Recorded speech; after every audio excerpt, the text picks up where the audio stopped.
my name is Wesley Lawton. I'm the therapist at Growing Forward Counseling, based in Mount Clemens, Michigan, where I see clients here in my office, as well as across the state with video sessions. I want to talk to you today about something a little bit uncomfortable, something, at least for me, something that I think is important for us to acknowledge, and that is that not all therapy is created equal. Not all therapists are going to be a good fit for you. Not all therapists are even going to do a great job in general. There are professionals out there who need to change what they're doing or change how they're doing it in order to be effective. And so I'm going to jump right in here and share about uh, some of these issues as well as what to look for in an effective therapist so that you can make the most of your time, of your money, of your energy in trying to improve your mental health and your relationships and other life challenges that you might be going to therapy for, personal growth. Uh, so, first of all, want to start with the hot take that is kind of an objective fact, actually, and that is that some therapists really are better than others. I know that it might even sound arrogant for me to say that out loud, but it's true. This is true in every job. Why would therapists be exempt from this, right? We know people in every single industry, or at least we have met people or heard of people in every industry who are not very good at their job and need to make some changes, might need some more training, might need to work through some personal issues that are getting in the way of them doing a good job. Whatever the reason, they're not competent. And I have found this to be true of many therapists out there. I'm really sorry to say. Um, I'd like to be able to say, just go to therapy to people who are struggling with some of the issues that I was discussing earlier, especially things related to mental health. I'd like to be able to tell them, go to therapy and you will get what you need. You'll be able to meet your goals. And unfortunately, I really can't say that. I have to say, find a good therapist. I have to say, find a therapist that is a good match for you, someone who can meet your needs. And that can be unfortunately difficult, as some of you, I'm sure, can attest who are watching this video who have tried to work with a therapist in the past and found it to be ineffective, unhelpful, frustrating.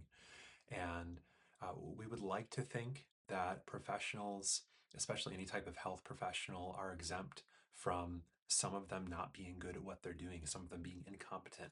And yet we know that doctors, for example, make mistakes, and some of them aren't good at what they do, unfortunately. And some of them get sued for that, for malpractice or for neglect. And therapists can be guilty of those kinds of things as well, whether they get sued for it or not.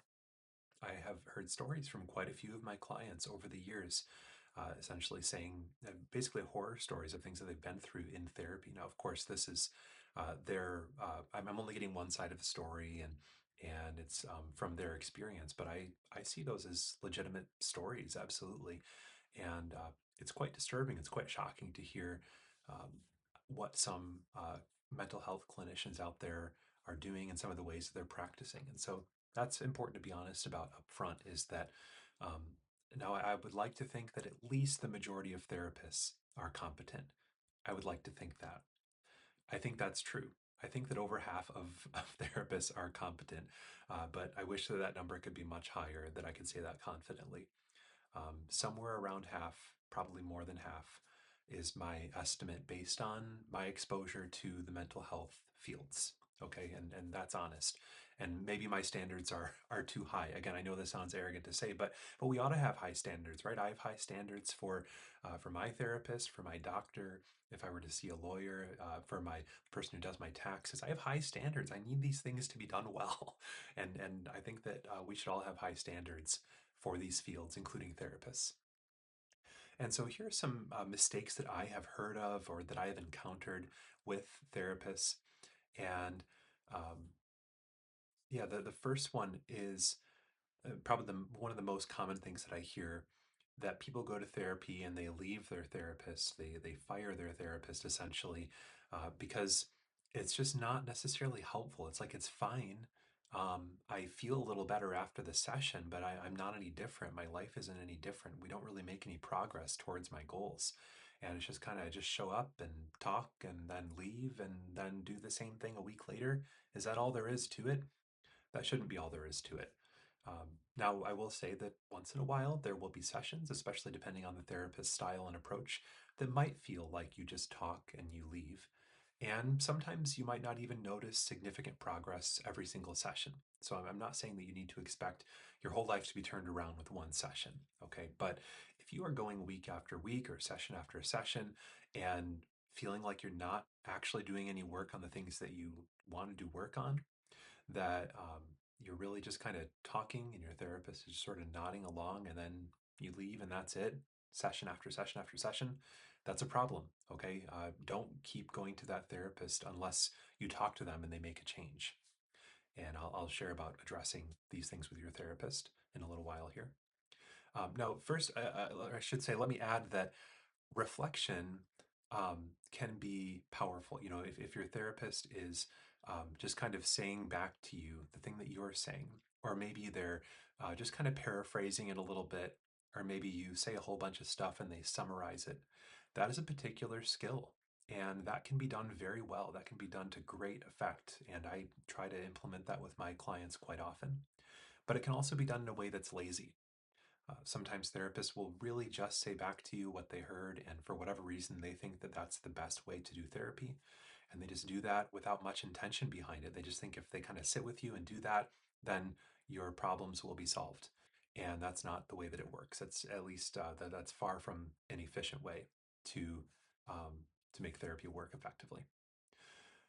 Another common complaint that I hear about other therapists sometimes is, I should say, not that common. This one's less common than the last one, but um, I hear stories of therapists who will talk about themselves a lot. They will share stories of their own lives. They will feel kind of like a friend, kind of like a buddy, just like, oh, yeah, I know what you're talking about. Well, one time this happened to me. And they get to the end of their little story, their little anecdote, and it's like, okay. Anyway, back to my issue, right? You're here to get work done. You're not just here to hang out and share stories with one another. Now, again, this can be a skill. It's called self-disclosure. I do tell clients sometimes about ways that I might relate to them, or about stories that I think might, be able to instruct them in some way. But I always try to do it with intention. I always try to do it in a way that's going to benefit my client. And so if it's being done carelessly, lazily, on a frequent basis, that is a significant problem. Another one that is a little more common than that is I hear from clients that sometimes past therapists just don't listen to them very well. They might forget about things constantly that the client has been saying that very session or just the session before, or they might just sort of be listening to what they're saying, but the client doesn't really feel seen or understood on any deep or significant level. Sometimes I hear clients say that the therapist is dismissive of their problems or of their feelings, even. And that's quite upsetting to hear for me, that it's like, oh, well, the thing that feels like such a big deal to you, it's really not that big of a deal. It's going to be fine. You're kind of overreacting. These are things that therapists say sometimes. Now, I hope they don't put it quite so harshly very often, but I'm sure they do in some cases. And I would say that the last big complaint that I hear about other therapists, or again, in some cases, I have witnessed this in other therapists, is that therapists can sometimes try to cram each client into their particular model, their particular way of doing things. It's like they believe that this is the right approach for all clients, or for maybe one of these two approaches that I do. And if you're coming to work with me, then you need to kind of get with the program. You need to buy into this, and if you don't, I'm not going to be able to help you. But I'm not going to say that to you. I'm just going to keep trying to cram you into my model. That's another thing that I have seen in some cases. I think it's important for therapists to be flexible depending on what their clients need. And if your clients are needing things that you cannot offer, then you need to get competent in some other approaches. You need to find some other ways of doing your work so that you can serve more clients. Or you need to be referring a lot, and you need to be very upfront about the limitations of what you do. And so, in addition to some therapists being simply better at what they do than other therapists are, I think that it's maybe even more common that many therapists will be a better fit for you than other therapists will. So there might be there are many therapists out there who are great at what they do, and they're a fantastic fit for many clients, maybe even most clients, but just not for every single client. I would say that's true of me. I've had a couple of clients leave here and there, and they either they make it clear, or I can see very clearly in hindsight that um, despite my best efforts, despite my competence, it just wasn't a great fit. Like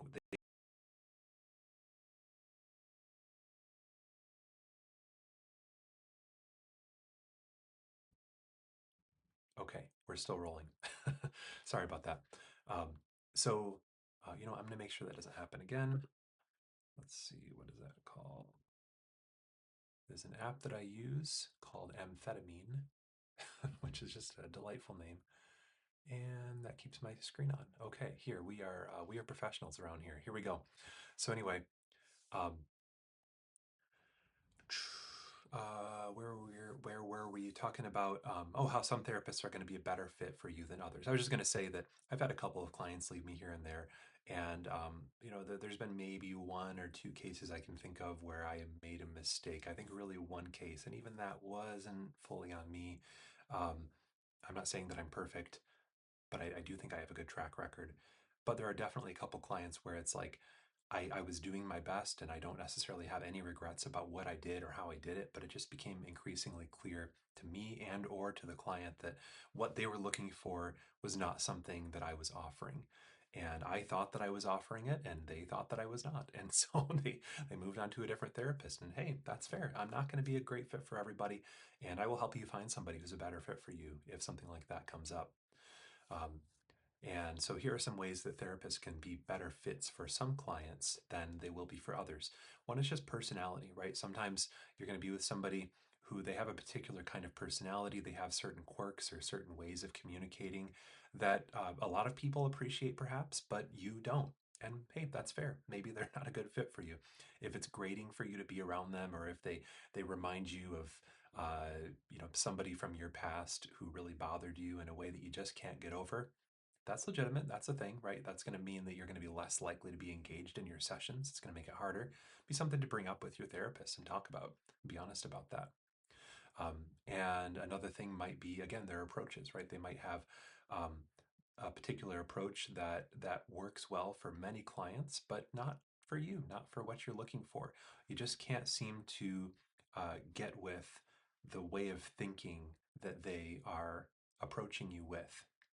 And so, if that's the case, again, I encourage you to bring it up with your therapist and talk about that and talk about some of the challenges that you're facing. And hopefully, they can be understanding and change what they're doing, or maybe explain it to you in a completely new way that is helpful.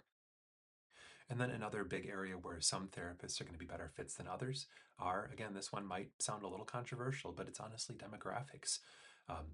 Now, first of all, about demographics, let me say that any therapist of any demographic, whether that be their gender or their race or their sexual orientation or their religious views or uh, fill in the blank, they can be effective with any client of X, Y, Z, A, B, C in those kinds of areas. In some cases, I'm not saying that that's true universally. I'm just saying not to judge a book by its cover. However, research shows that there is a small but significant uh, higher likelihood that a client and a therapist are going to be a better fit for one another if they share more demographics in common. Now, again, I'm asking you not to write off people who don't look like you or who don't come from the same background as you. I'm just saying that the people who are more like you might be more likely to be a good fit for you.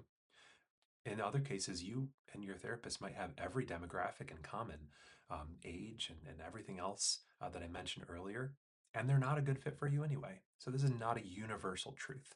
It's just what research shows is a small but significant factor. And it kind of makes sense. I mean, I figure you have similar touch points. You might have similar things in common. There might be things that you need to sort of educate one therapist about, where somebody who has some of those similar kinds of experiences due to their demographics in some cases, you don't need to educate them about that. That's just sort of an unspoken similarity that you have. So that can be kind of nice in some situations. But I will say that I have a good relationship with my therapist, and she doesn't have all the same exact demographics as I do. And so I don't think that that should be the primary way that you choose your therapist. Let me put it that way. Okay, so here's what to look for in an effective therapist. First of all, of course, they should know what they're doing. They should be licensed. I have my degree and my license right here on the wall, so that's crystal clear. And I think that every therapist probably should, just to get that out of the way. And they should have adequate training and adequate competence for the particular type of approach that they're doing. For instance, I do a type of therapy called EMDR, and I strongly believe that a therapist should not be practicing that unless they have a significant amount of advanced training in that approach, because there's a huge difference in doing it right versus doing it wrong and what the outcomes are. I would say the same is true for couples therapists. I would say the same is true for substance abuse, if that is the primary topic of your sessions. I think that therapists really ought to have at least some advanced training in those areas. Or maybe they can get by with a ton of experience in it if they don't have the advanced training. But they should really know what they're doing. And if you feel like your therapist doesn't know what they're doing, you can ask them about what their training is, or how much experience they have with this particular issue. It might be a little uncomfortable, but hey, I've had clients ask me that before. Am I your first client who's presented with this issue? With this issue? And in some cases, of course, I'm able to say, no, you're not. I have helped a number of clients with this particular thing. And I know that each client and each person is going to be different, but I have learned a lot of things already that I am ready to apply with you. And in some cases, I've had to say, you know what, actually, somebody in your exact specific type of situation, it's new to me. Now, I have experience in this thing that is adjacent, this thing that is very similar, or I have a lot of training, or I really have a lot of education that has fully prepared me for this, or whatever. I mean, in many cases, there are times when I'm really competent to work with someone, even if it's the first time. Every professional has a first time for everything. And that's really true in any job that you're doing, I guess, whether it's considered professional or not. And so sometimes you have to push through that first time, but you ought to at least have the training that you need to be able to address those things the first time. And then you can build on that experience. Uh, a therapist should have empathy. All good therapists should have empathy. When you are with a therapist, you should feel like they, in some way, really clearly see and on some level understand what you're going through, what you're feeling. If you are really having a hard time emotionally, maybe you're breaking down, you're feeling very sad, you're crying a lot, and the therapist is acting in a happy-go-lucky way that makes you feel like you're not seen, or like your sadness is being dismissed, that's a sign that they might not be an empathetic therapist. If a client is sad and breaking down and having a hard time with me, I tend to try to be uh, quiet with them, and calm and gentle and careful. At least this is true for most clients in most situations like that. And so another thing that you should be looking for in therapists is what's called congruence or authenticity. Do you get the sense that they are pretending? Do you get the sense that they are acting um, in a way that they don't really necessarily line up with, in their heart, something that acting in a way that they are not? They're not really that way. Sorry, it's hard for me to find the words for this apparently, but you know what I mean. They're pretending, right? They're acting. If that's the case, you can be honest about that as well. That's a pretty serious concern. You're going to have a hard time relaxing with them or trusting them. Trust is very important in a therapeutic relationship if they don't have that congruence, if the person that they are portraying themselves as doesn't line up with who they really are. That's how I should have put it in the first place. So that's important.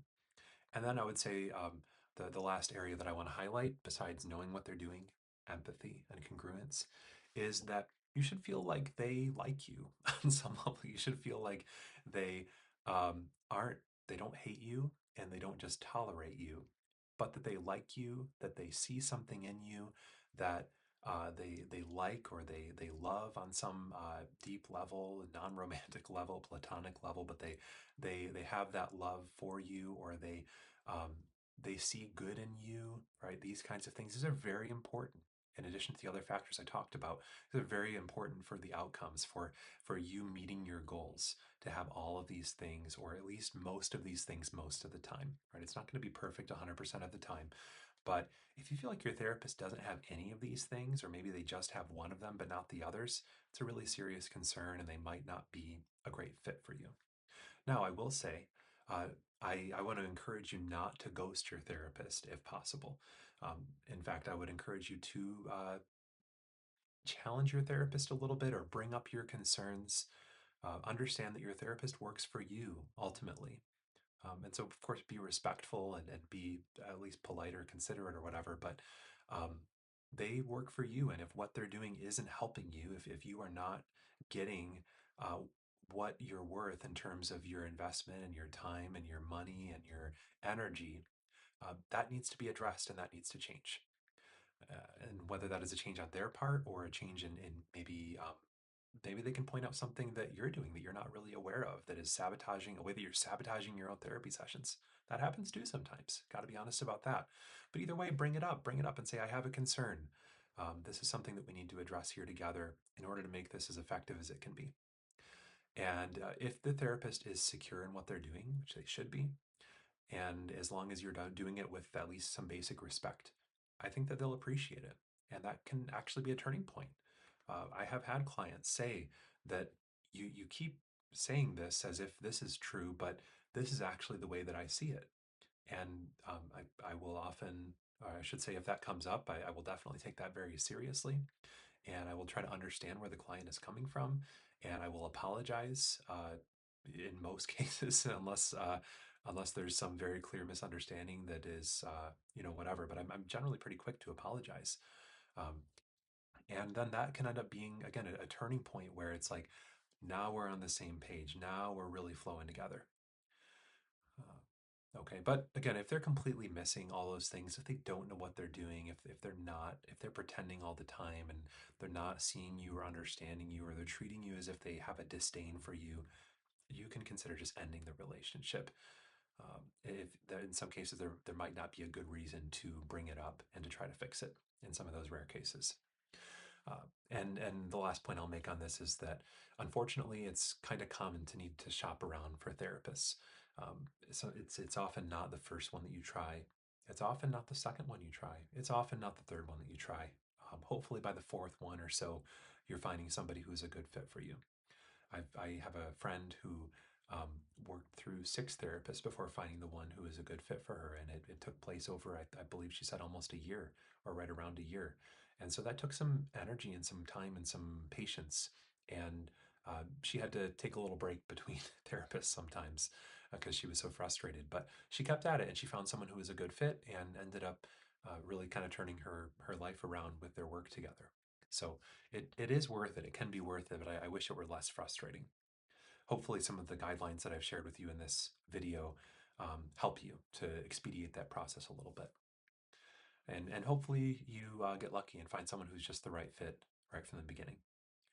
Okay, so let me just share briefly, and I actually have a client here coming up, and so I really do need to be quick about what clients appreciate about my work, some of the things that I have heard.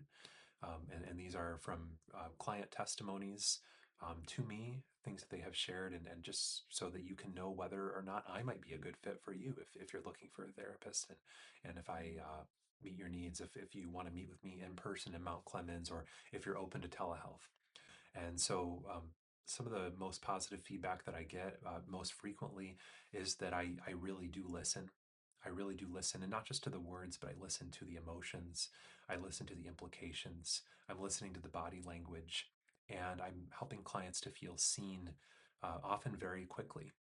Again, that's not true universally. There have been 1 or 2 clients where it's like, it's just for whatever reason, there's a clash there and it's not a fit. But by and large, the vast majority do feel really seen and heard by me. Um, and one of the other bits that I get the most commonly, in contrast to other therapists, unfortunately, is that I'm not afraid to challenge my clients. I do it in a way that is gentle and kind and sensitive. And I do it at different levels with different clients depending on what they're really ready for. But I'm here to get work done. I am pretty goal oriented. Are we making progress towards your goals? Are we doing what you set out to do? Do we need to change your goals? Are we making progress toward that? I really get uncomfortable if we go more than 1 session without making significant progress toward the goals. And it generally is every session, at least on some level, I can track that. And in that vein, I'm not afraid to push you a little bit. in ways that I believe you're ready for. I'm not here to take it easy on you. That's that, I want to be, I want it to feel easy and effortless in some way, but it's not always going to be that way. And so taking it easy on you is not my top priority. And I think that that's a strength, at least for most clients. I have clients appreciating that I have an awareness of the significance of trauma and the significance of past experiences that have led clients to this point. Now, I don't bring that into every session. I don't even bring that up with every client at any point. For some clients, their goals and their needs are really just about the present and in some cases the future. But oftentimes clients appreciate how I can help them understand how they got to where they're at, or give them some context about themselves or about their relationships. And I also have an awareness of the significance of your body and of the mind-body connection, somatic work, right? The ways that the body can the troubles of the mind can manifest in the body, or in some cases, vice versa. And clients appreciate me being aware of that context, that it's not all just here, but it's here as well. That can be a really powerful approach. I'm flexible to my clients' needs. This is not something that I necessarily get a lot of feedback on because my clients don't know how I am with my other clients, of course. But this is something that I'm proud of, is that if you take a short video of me with one client versus another, then you're in violation of HIPAA. That was a joke. But you would also see that I practice very differently with some clients and with others. And honestly, a lot of that happens very naturally. It happens very intuitively, that I am not cramming my clients into my methods, but I'm meeting them where they're at. And I'm communicating with them in a way that they need or that they appreciate. Or I'm pushing some harder than others. Or I'm more talkative with some and I say very little with others. And I'm really glad to be able to meet a lot of clients' needs because of that flexibility. And I honestly enjoy it too. It's fun for me to work with a variety of clients and do that in a variety of ways accordingly. So that's some of the positive feedback that I've gotten. If that sounds like something that you're looking for in a therapist, then I encourage you to contact me or to set up an appointment. And you can do that through my website, which is GF Counseling. That's for Growing Forward Counseling, gfcounseling.com. You can also contact me by call or by text at 586-576-6523, or you can email me at wes, at gfcounseling.com. And so I'd be happy to hear from you and set something up. I do have some openings as early as next week, and even more the week after that. As I'm recording this, it's the week before Thanksgiving, and so that does affect my schedule a little bit. But either way, we'll get you in quick. I don't have a wait list quite yet, although I'm getting toward that point. And so happy to jump in with you. And thanks for watching this video. Feel free to review it, feel free to share it, and I hope that it's been helpful. Thank you.